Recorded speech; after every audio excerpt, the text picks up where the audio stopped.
Civic হটাও, পশ্চিমবঙ্গ বাঁচাও। এবার শিক্ষকের পরে সিভিক ভলেন্টিয়ারের নিয়োগেও তদন্ত হওয়া উচিত।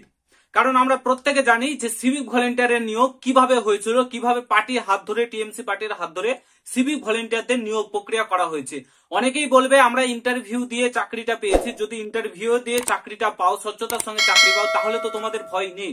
যারা স্বচ্ছতার সঙ্গে চাকরি পেয়েছে তারা অবশ্যই চাকরিতে থাকবে, কিংবা যারা পার্টির হাত ধরে চাকরি পেয়েছে, টাকা দিয়ে, ঘুষ দিয়ে চাকরি পেয়েছে, তাদের চাকরি হটাও, তাদের নিয়ে তদন্ত বসানো উচিত, তাদের নিয়ে তদন্ত করা উচিত। কারণ সিভিক ভলেন্টিয়ার রেখে যে টাকাটা সিভিক ভলেন্টিয়ারের উপর খরচা করছে, সেই টাকাটা পুলিশের নিয়োগের ক্ষেত্রে খরচা করুক, পুলিশে নতুন করে নিয়োগ করুক। বর্তমানে একটা ঘটনা আজকে মুর্শিদাবাদে ঘটেছে, জঘন্যতম ঘটনা ঘটছে মুর্শিদাবাদে। সেখানে পুলিশ সামাল দিতে পারছে না, কারণ পশ্চিমবঙ্গে পুলিশই নেই। পশ্চিমবঙ্গে পুলিশই নেই, সিভিক ভলেন্টিয়ারে ভরিয়ে রেখেছে। তো সিভিক ভলেন্টিয়ার তো এখানে কোনো কাজের নেই, লেজ গুটিয়ে পালাচ্ছে সিভিক ভলেন্টিয়ার। এখানে পুলিশ পুলিশ পুলিশ তাদের কাজ করতে পারছে না, পুলিশ সামাল দিতে পারছে না, কারণ পুলিশই নেই। শুধুমাত্র একটা ডিস্ট্রিক্টে এরকম ঘটনা ঘটেছে, তার জন্য পুলিশ সামাল দিতে পারছে না। তো গোটা পশ্চিমবঙ্গে যদি এরকম ধরনের ঘটনা ঘটতে থাকে, তাহলে পুলিশের অবস্থা কি হবে? বেহাল অবস্থা হয়ে পড়বে। তো পুলিশের নিয়োগের দরকার, এখানে সিভিকের আমাদের দরকার নেই। এখন সিভিক ভলেন্টিয়ারের দরকার নেই, সিভিকেও তদন্ত হওয়া উচিত।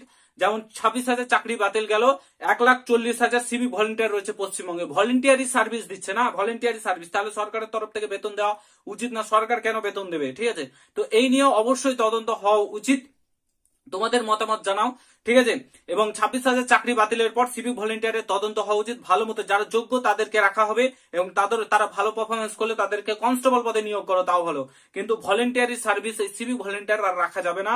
কারণ এই মুর্শিদাবাদের যে ঘটনা আজকে ঘটলো, আজকে সেন্ট্রাল ফোর্স নামাতে হয়েছে, আজকে বিএসএফ কে নামাতে হয়েছে, আজকে তোমার পুলিশে কোনো কাজ করতে পারছে না, কারণ পুলিশের লোকই নেই। পুলিশে কত শূন্যপদ ফাঁকা রয়েছে তোমরা ভেবে পাবে না। প্রায় 1 লক্ষর কাছাকাছি শূন্যপদ রাজ্য পুলিশে ফাঁকা রয়েছে, কলকাতা পুলিশ, রাজ্য পুলিশ মিলিয়ে নিয়োগ প্রক্রিয়া হচ্ছে না। এই সরকার যখন তোমার সরকার নিয়োগ করছে না, সমস্ত কিছু আটকে রেখেছে, ওবিসি কেসের নাম দিয়ে আটকে রেখেছে, নিয়োগ করছে না, সমস্ত কিছু একদম শেষ করে দিয়েছে রাজ্যটাকে, এবং সিভিক দিয়ে কাজ চালাচ্ছে। এবং সিভিক দিয়ে কাজ চালাতে গেলে আজকে আইন শৃঙ্খলা ভেঙে পড়ছে। আজকে মুর্শিদাবাদে এরকম ধরনের ঘটনা ঘটছে। তো আজকে এখন এই সময় অবশ্যই পুলিশে নিয়োগ দরকার, নট সিভিক। সিভিকের তদন্ত হোক, আমি চাই, আমরা চাই, প্রত্যেকে চাই সিভিকের ভালো মতো তদন্ত হোক। কারণ আমরা প্রত্যেকে জানি পার্টির হাত ধরে তাদের চাকরি হয়েছে, এমনি এমনি তারা চাকরি পায়নি, তারা যোগ্যতার সঙ্গে চাকরি পায়নি, বেশিরভাগটাই কিন্তু পার্টির হাত ধরে চাকরি পেয়েছে। এবং এই নিয়ে সুপ্রিম কোর্টও কিন্তু প্রশ্ন তুলেছিল, এই নিয়ে সুপ্রিম কোর্টে প্রশ্ন তুলেছিল যে যখন আরজি করে ঘটনাটা ঘটলো, তখন একদম প্রশ্ন করেছিল রাজ্য সরকারের, কারণ এখানে একজন সিভিক ভলেন্টিয়ার ইনভলভ ছিল। রাজ্য সরকারকে প্রশ্ন করেছিল যে সিভিক ভলেন্টিয়ারদের নিয়োগ কিভাবে হয়েছিল, কে নিয়োগ করেছিল, কোন বোর্ড, কোন সংস্থা নিয়োগ করেছিল, কিভাবে তাদের বেতন প্রদান করা হয়, কি কি কাজ তারা করে। তারপরে রাজ্য সরকার হুড়মুড় করে কি বললো, আমরা 3 মাসের এবার সিভিক ভলেন্টিয়ারদের ট্রেনিং দেবো। ট্রেনিং আর দিচ্ছে না, এখনো পর্যন্ত ট্রেনিং দিচ্ছে না, ঠিক আছে। তারপরে বললো তোমার যে 2023-এর না 24-এর তোমার ভোটের আগে কি বললো, যে বেতন বাড়িয়ে দেবে, সিভিক ভলেন্টিয়ারদের বেতন বাড়ানো হবে।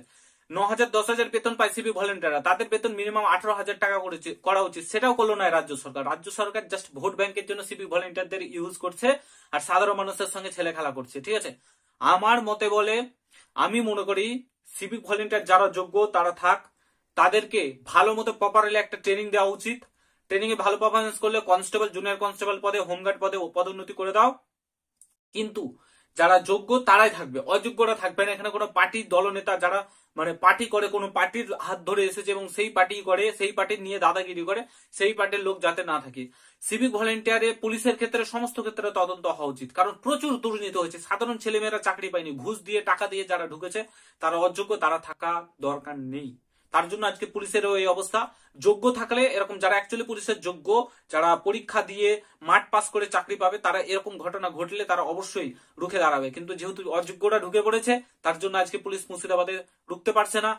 আজকে ওই লুঙ্গি বাহিনী আজকে অত্যাচার করছে, মারধর করছে, হিন্দুদের উপর অত্যাচার করছে, হিন্দুদেরকে বাড়ি থেকে তাড়িয়ে দিচ্ছে, বাড়িঘর পুড়িয়ে দিচ্ছে, দোকান পুড়িয়ে দিচ্ছে, লুটপাট করছে, ঠিক আছে। তাদের মানে যেটা রক্তে রয়েছে আর কি, তারা লুটপাট করছে। তাদের যেমন বাংলাদেশে করেছিল, সেম সেম স্টাইলে কিন্তু হচ্ছে তোমার মুর্শিদাবাদে।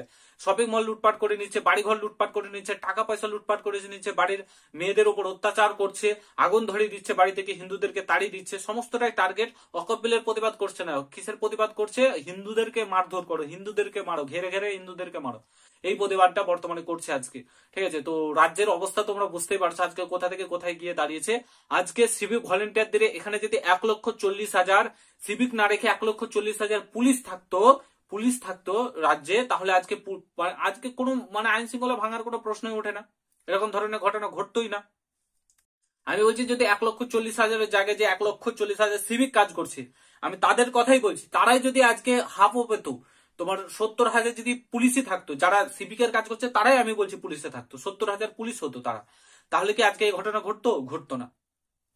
নিয়োগ করলে পুলিশে নিয়োগ করো, সিভিক রেখে লাভ নেই, সিভিক দিয়ে কোনো কাজ হবে না, এত সিভিকেরও দরকার নেই, ঠিক আছে।